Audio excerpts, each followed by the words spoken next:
उनके प्रति हमारा एक अनन्य स्नेह इतना प्रखर है कि इसी अपनत्व के कारण हम उन्हें किसी और विशेषण से संबोधित न करते हुए आज इस विदाई की वेला में भी शफीक भाई जी कहकर ही संबोधित कर रहे हैं।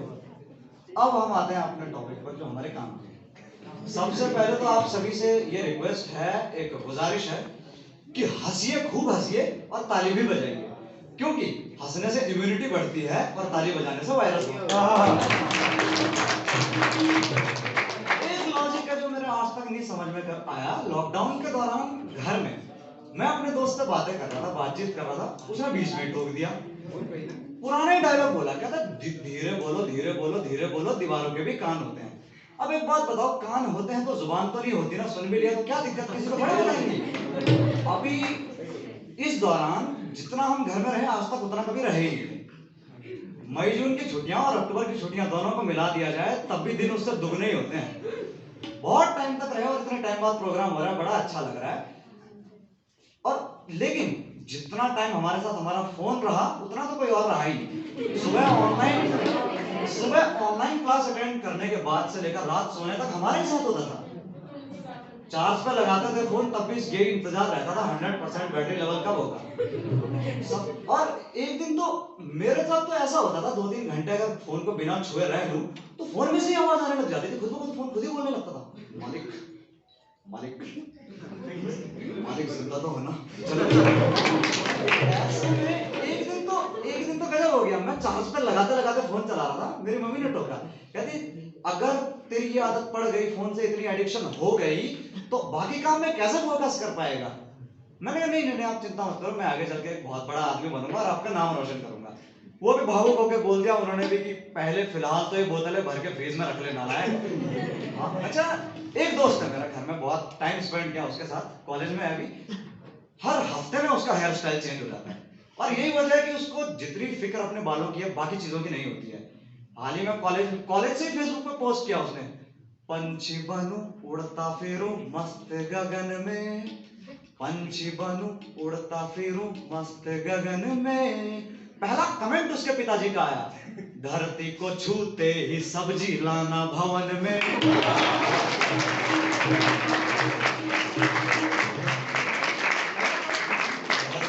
धरती को छूते ही सब्जी लाना भवन में, वरना एक भी बाल नहीं बचेगा तेरे चमन में।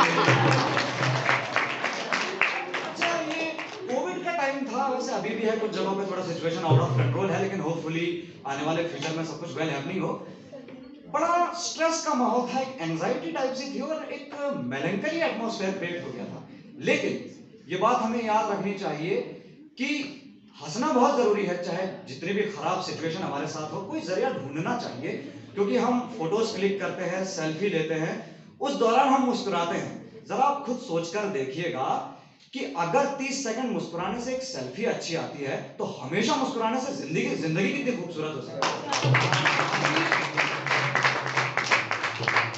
एक कैरेक्टर है जिनका अभी तक जिक्र हुआ नहीं, थोड़ा मैं भूल गया था। इस दौरान झप्पू जी ने सब जगह पे, सोसाइटी में सब जगह पे, सारी जगह पे सोसाइटी में जो गरीब लोग थे उनके लिए लॉकडाउन के टाइम पे खाना, उनके लिए दवाइयाँ, बहुत सारे अरेंजमेंट करवाए। तो जो स्थानीय प्रशासन है उन्होंने निर्णय लिया कि अब झप्पू जी की शहर के मुख्य चौराहे पे एक मूर्ति बनाई जाएगी। तो लोग उनके घर पहुंचे, झप्पू जी से कहा कि हम शहर के चौराहे पर आपकी एक मूर्ति बनाना चाहते हैं। हालांकि झप्पू जी अभी जिंदा है, तो उन्होंने कहा कि आपकी मूर्ति बनेगी जिसमें 10 लाख रुपए खर्च किए जाएंगे। अब झप्पू जी के दिमाग में ख्यालों का सैलाब पता नहीं कैसे उमड़ता है, अजीबो गरीब, कहते नहीं नहीं नहीं नहीं, वो 10 लाख रुपए मुझे दे दो, मैं ही चौराहे पे जाके खड़ा होता। अभी तो गजब, उन लोगों ने घर में चेक किया, 3-3 स्विमिंग पूल थे। तो क्वेश्चन किया म्युनिसिपैलिटी के लोगों ने, कहा कि ये स्विमिंग पूल घर में पिकनिक स्टॉप थोड़ा ही ना है। कहते नहीं नहीं नहीं, ये स्विमिंग पूल नहाने के लिए है। तो फिर उन्होंने क्रॉस क्वेश्चन किया कि अगर नहाने के लिए है तो उसके लिए तो बाथटब चल जाता है, स्विमिंग पूल और वो भी 3-3। और झप्पू जी के जवाबों से उनके किस्से यादगार बन जाते हैं। कहते ये 3 स्विमिंग पूल में से पहला वाला ठंडे पानी का है, जब मौसम गर्म होता है तो हम इसमें नहाते हैं। दूसरा वाला गर्म पानी का है, जब मौसम ठंडा होता है तो हम इसमें नहाते हैं। और तीसरा वाला बिल्कुल खाली है, जब नहाने का मन नहीं करता तो इसी में चले जाते हैं। अभी ये तो कुछ भी नहीं। एक दिन तो अपने ऑफिस में, हाल ही कुछ दिन पहले की बात है, अपने ऑफिस में पानी की जगह जल्दबाजी में सैनिटाइजर की बोतल पी गए। और उनके दोस्त भी इसी किस्म के हैं, झप्पू जी नहीं, एक उनका फ्रेंड सर्कल ही ऐसा जोवियल टाइप सा है। अभी एक दोस्त था उनका बिहार में, हाल ही में बिना मास्क पहने हुए सड़क पे घूम रहा था। पुलिसमैन ने टोका, आपने मास्क क्यों नहीं पहना हुआ है? कहता हमको थोड़ा ना कोरोना है।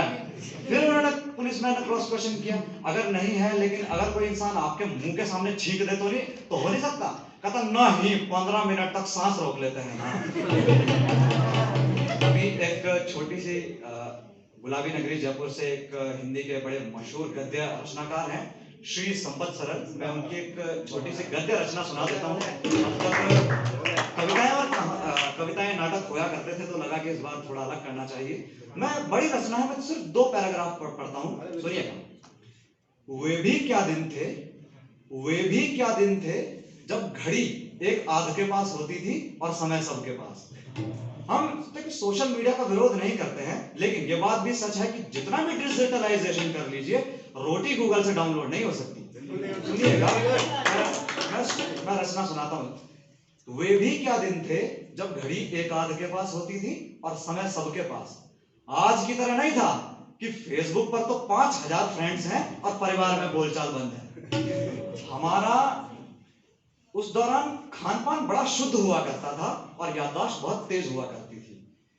हर एक इंसान को 7-7 पीढ़ियां याद रहती थी, अपनी भी और गाली गलौज होने पर सामने वाले की। उन दिनों मोबाइल तो क्या, लैंडलाइन फोन भी नहीं हुआ करते थे, अतः झूठ सिर्फ आमने सामने मिलने पर ही बोला जाता था। हमारा 50 बच्चों, 3 अध्यापकों, 2 कमरों और एक पेड़ का स्कूल हुआ करता था। हालांकि आजकल तो इतने के दम पर लोग यूनिवर्सिटी चला रहे हैं। प्राथमिक शिक्षा तो ऐसी हुआ करती थी जिसमें शिक्षा ही प्राथमिक नहीं थी। पढ़ाई लिखाई का कोई तनाव ही नहीं था, क्योंकि हम बच्चों और अध्यापकों के बीच एक समझौता हुआ करता था कि हफ्ते में 3 दिन वो स्कूल नहीं आएंगे और 3 दिन हम। लेकिन क्या टाइम था। सबसे बड़ी विशेषता है कि लोग भूखे पेट उठते जरूर थे, लेकिन भूखे पेट सोता कोई नहीं था। क्या टाइम था। याद आती है वो कोयले के इंजन से चलने वाली रेलगाड़ियां। यात्रियों और ट्रेन में कौन किसको ढो रहा है, इसका निर्णय निकाल पाना आसान नहीं होता था। ट्रेन किस गति से चलती थी, इसका अंदाजा आप इस बात से लगा सकते हैं कि अगर घंटे आध घंटे का सफर भी हो, तो भी यात्री 3 टाइम का खाना साथ बांध कर चलते थे। गाड़ी में डफली बजाने वालों का आना जाना लगा रहता था। गाड़ी में डफली बजाने वालों का आना जाना लगा ही रहता था। अब आगे मनोविज्ञान समझना। खड़े यात्री भजन सुनना पसंद करते थे और जिन्हें सीट मिल जाती थी वो गजल और शेरों शायरियां। अब जो डफली बजाने वालों का यूं तो गाना बड़ी ध्यान से सुना जाता था, लेकिन जैसे ही उन्हें पैसे देने की बारी आती थी तो सीट पर बैठे हुए यात्री खुद गाना गाना शुरू कर देते थे। सवारी उस समय भी सामान की खुद ही जिम्मेदार हुआ करती थी, अतः जो यात्री ट्रेन में खाली हाथ चढ़ता था वो भी सामान लेकर ही उतरता था। लेकिन वो टाइम बहुत अच्छा था। मैं समापन कर रहा हूं इसका, उसके बाद 2-3 और बातें और उसके बाद पूरी प्रस्तुति का ही समापन हो जाएगा। समापन पर तालियां भरपूर बजाना, वरना इसी को दोबारा शुरू कर सकता हूं। सुनिएगा। तो आज ये आवारा पूंजीवाद का युग है। ये शब्द मैं इसलिए यूज कर रहा हूं क्योंकि पहले के समय में 2 जोड़ी कपड़ों में ही इतना टाइम कट जाता था। इंसान 2 जोड़ी कपड़ों में ही बहुत लंबा समय अपना गुजार लेते थे। आजकल वार्डरोब अलमारी कपड़ों से भरी रहती है, लेकिन हम आधे घंटे तक यही सोचते रहते हैं कि कौन सी पैंट के साथ कौन सी शर्ट मैच करेगी। इस दौरान अभी अगर डॉक्टर की बड़ी भूमिका रही, हम तो शुक्रिया अदा करते हैं बहुत अच्छे से। इस दौरान उनका जो योगदान था वो बहुत बेहतर था। डॉक्टर अगर इस दौरान मूवी बनाते या प्रोड्यूस करते या खुद उनमें एक्ट करते, तो फिर तो वो टाइटल भी अपने हिसाब से देते। कभी खांसी कभी जुकाम, अजब मरीज की गजब बीमारी, हम ब्लड दे चुके सनम। डायलॉग भी चेंज हो जाते हैं। 2 बूंद सैनिटाइजर की तुम क्या जानो कोरोना बाबू। अलग अलग नाम हो जाते, मूवीज के भी नाम चेंज हो जाते। कहो ना मास्क है, रहना है आइसोलेशन में, कोरोना तुम कब जाओगे। और आने वाली मूवी तो पक्का, लेटेस्ट मूवी तो सचमुच यही होती, वैक्सीन ने कोरोना को धो डाला। रियली वैसे इस टाइम पर सबसे ज्यादा काफी सारी चीजें बहुत सारी ऐसी हुई जो आज तक नहीं हुई थी। कई जगहों पे मॉल में, शॉपिंग मॉल में नीलगाय आई, तो अलग अलग चीजें देखने को इस दौरान हमें मिली। तो यही है कि ये लाइन है, इसलिए वाह रे कोरोना तूने तो कमाल ही कर डाला, वाह रे कोरोना तूने तो कमाल ही कर डाला, कुत्ते की दुम को भी सीधा कर डाला। वाह रे कोरोना तूने गजब कमाल कर डाला, कुत्ते की दुम को भी सीधा कर डाला। जो लोग नहाते थे हफ्ते में कभी एक आध बार, अब सैनिटाइजर से हाथ धो रहे हैं बार बार।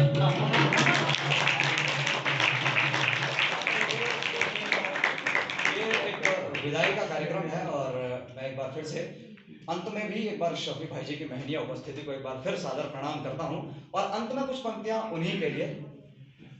वो जिस पर उसकी रहमत हो वो दौलत मांगता है क्या, वो जिस पर रब की रहमत हो वो दौलत मांगता है क्या, मोहब्बत करने वाला दिल मोहब्बत मांगता है क्या। ये उम्मीद जताते हुए कि एक बार फिर कहीं मिलेंगे हमें, तो अंतिम की पंक्तियां। मोहब्बत करने वाला दिल मोहब्बत मांगता है क्या, तुम्हारा मन कहे जब भी उजाला बन के आ जाना, तुम्हारा मन कहे जब भी उजाला बन के आ जाना, कभी उगता हुआ सूरज इजाजत मांगता।